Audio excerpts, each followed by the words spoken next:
Acho que tem algumas pontos que são bastante importantes, né? Na prática, o que isso se traduz e como que isso se traduz para os diferentes preços de ativos e como que as pessoas têm que pensar nos investimentos aqui. E aí, acho que uma das coisas que a gente acaba focando muito é quais são os principais fatores econômicos que impactam os diferentes preços de ativos, né? Acho que, e aí eu acho que uma coisa que é importante é sempre levar em consideração o contexto do mercado externo, né? Aqui no Brasil, uma das grandes preocupações que a gente tem é com essa dinâmica da inflação.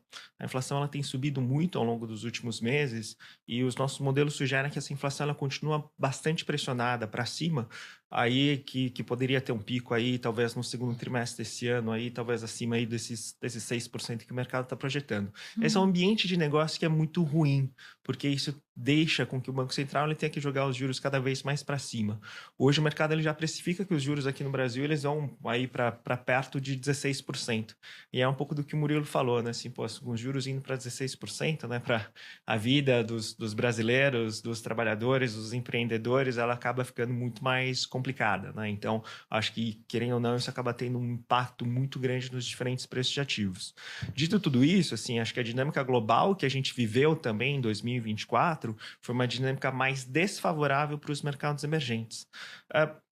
Pensando de uma forma muito simples, como se no mundo tivessem dois grandes polos de crescimento. O polo de crescimento americano e o polo de crescimento chinês.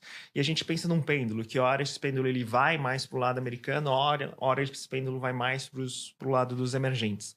Esse pêndulo, ao longo dos últimos anos, ele tem ido muito mais para o lado americano.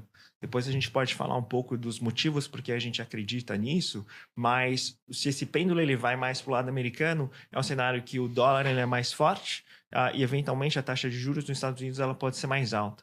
Quando isso daí acontece, acaba sendo um cenário muito mais desafiador para o resto do mundo.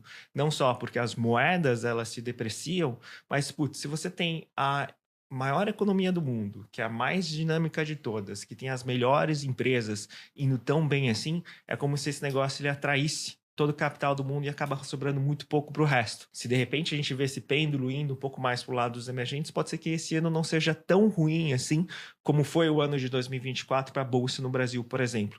Pode ser que seja um ano razoável, mas acho que essa é uma das principais questões que a gente tem entrando nesse ano.